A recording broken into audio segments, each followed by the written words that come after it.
Hello everyone. इस episode के starting में हमें जाशु और सेंची का सीन दिखाया जाता है, जो दोनों बात कर रहे थे कुछ के बारे में यहाँ पर। उसके बाद जो हमारी सेंची रहती है और जाशु, वो दोनों पढ़ते पढ़ते दिन बीतते जाते हैं। और अब वो दिन आने वाला था जब हमारी सेंची का पेपर था। जो सेंची रहती है बहुत अच्छे से पढ़ाई करती है और जाशु भी उसे बहुत अच्छे से पढ़ाता है। जाशु सेंची को गुड लक बोलता है उसके एग्ज़ाम के लिए। उसके बाद वो दोनों कुछ और बात करते हैं। उसके बाद जो जाशु रहता है वो आ जाता है क्योंकि उसका जाने का टाइम हो गया था। तो जो सेंची की मॉम रहती है वो कहती है कि रुक जाओ, आज हमारे साथ सेलिब्रेट कर लो, वैसे भी तुम्हारा कोई नहीं है। तो सब क्योंकि उस दिन एक दूसरे को रेड एनवेलप देते हैं, तो उस दिन सेंची भी उसको देने का सोच रही थी रेड एनवेलप, पर वो नहीं देती और एक चिट में कुछ लिख के उसको स्टार बना के वो उस एनवेलप में डाल देती है। और जब वो नीचे आती है उसको देने के लिए, तो वो वेट करती है कि कब उसके पापा जाएंगे, कब उसकी मॉम जाएगी वहाँ से, तो कभी उसका भाई। तो वो क्या करती है कि वो चुपके से उसको डाल देती है उसके ब्लेजर में। फिर वो वहाँ से चले जाते हैं और जाशु भी चले जाता है। फिर हमें रात का सीन दिखाया जाता है जहाँ पर सभी एक दूसरे को हैप्पी न्यू ईयर बोल रहे थे और सब एक दूसरे को रेड एनवेलप दे रहे थे। तो जो सेंची रहता है और उसका भाई सांगयांग उसके मम्मी पापा से मांग के फिर वो लोग भी खुशी खुशी ले लेते हैं और बात ही कर रहे थे बहुत ज़्यादा कि कैसे। तो सेंची की जो मॉम रहती है वो कहती है कि चलो सांगयांग, तुम अपनी बहन को रेड वेलवेट दे दो। तो फिर नाटक वाटक करके दे ही देता है। उसके बाद जो सेंची रहती है वो सोचती है जाशु को हैप्पी न्यू ईयर विश करने का, तो फिर उसे मैसेज करके भेज देती है हैप्पी न्यू ईयर।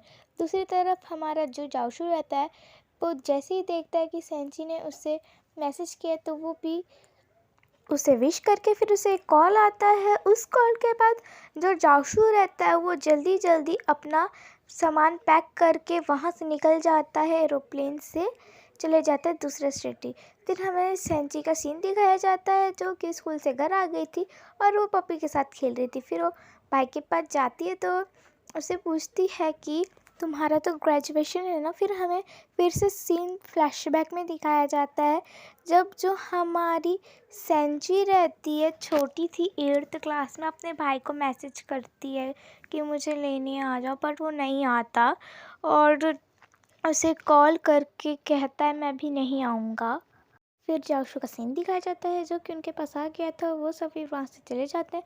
फिर जो हमारी सेंची रहती है वो घर आके उसका फेवरेट स्ट्रॉबेरी खाने लगती है। उसके बाद तो फ़ोन में कुछ देखती है, फिर बाहर देखती है कि उसका भाई कब आएगा। देखती है उसका भाई आ गया है, तो फिर वो क्या करती है ना कि उसके पास चल के उसके साथ बात करने लगती है। उसके मॉम डैड आता कहते हैं उन्हें कि हम लोग डिनर पे जाने वाले हैं, तो तुम लोग भी अपना कर लो, हम लोग बाहर जा रहे हैं।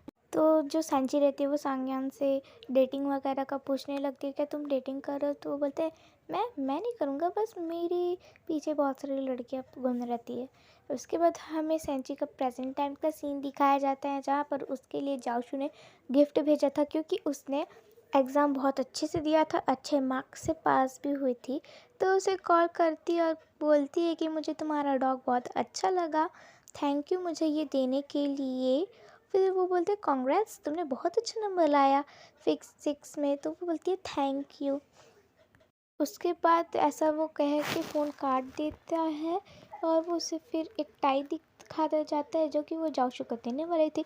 जाशु के घर में एक घंटी बजती है, एक लड़की आती है, तो उसे कुछ गिफ्ट वगैरह और लिफाफे में कुछ मनी देने लगती है, बट वो देने से मना कर रहा था, नहीं लूँगा मैं करके। तो फिर जो वो रहती है उसे बोल के चले जाती है वहाँ से। फिर हमें ग्रेजुएशन का दिन दिखाया जाता है जहाँ पर जाशु वहाँ अपने दोस्तों के साथ सेल्फी खिंचा रहा था। जो सेंची रहती है छुप के देख रही थी जाशु को। तो फिर जो अंकल रहते हैं कि कांग्रेस, अब तुम भी ग्रेजुएट हो गए हो। तो जाशु कहता है क्या ये मेरे लिए, पर ये तो तुम्हारे भाई के लिए था ना। तो वो बोलती है मेरे भाई के पास भी था और ये तुम्हारे के लिए, उसको तो पापा दे दिए थे। फिर वो सोचती है कि उसके साथ सेल्फी खिंचा लो। तो उसका जो भाई रहता है उसे कैमरा देता है और ये कहता है कि तुम इससे हमारा फ़ोटो खींच लो। तो वो हाँ बोल देती है। उसके बाद जो जाओशू रहता है वो अब उसके फ्रेंड्स के साथ थोड़ा बात करने के बाद वो फिर उस सेंची से कुछ पूछता है कि मैं कैसा लग रहा हूँ, मैं अच्छा लग रहा हूँ ना। तो सेंची बोलती है आप बहुत अच्छे लग रहे हो। फिर वो कहता है क्या तुम मेरे साथ फ़ोटो खिंचाओगी? वो बोलती है हाँ बिल्कुल। तो फिर वो फिर सांग्यान को बुलाता है और उससे कहता है कि हमारा फ़ोटो खींचो। तो दोनों का बहुत अच्छे से फ़ोटो खींच लेता है। सेंची तो सिर्फ जाओशू को देखे जा रही थी। फिर जो जाओशू रहता है वो अपने सारे फ्रेंड्स मीन्स सांग्यान के साथ वो सब पार्टी कर रहे थे, क्योंकि अब वो ग्रेजुएट हो रहे थे। अब इसके बाद पता नहीं वो लोग अब कहाँ कहाँ चले जाएंगे। सब बिछड़ने वाले थे दोस्त। उसके बाद सारे दोस्त बहुत ज़्यादा ड्रिंक करने लगते हैं। तो वो जाओशू को भी कहते हैं तुम भी करो, बट वो कहता है नहीं मुझे एलर्जी है। तो बाकी सब बहुत करते हैं, खास करके तो सांग्यान। उसके बाद सिर्फ जाओशू को छोड़ के बाकी सब बहुत ही ज़्यादा टल्ली हो चुके थे। तो फिर इसीलिए जो जाओशू रहता है वो सांग्यान को उसके घर छोड़ने के लिए जाता है, वहाँ पर छोड़ देता है। तो तब उसके मॉम लोग आ जाते हैं और बोलते हैं इतना ड्रिंक करके आए, तुम नहीं करे? तो वो बोलते नहीं मुझे नहीं करना। तो उसकी मॉम कहती तुम भी आज यहीं रुक जाओ, नहीं कोई बहाने नहीं चलेगा, जाओ।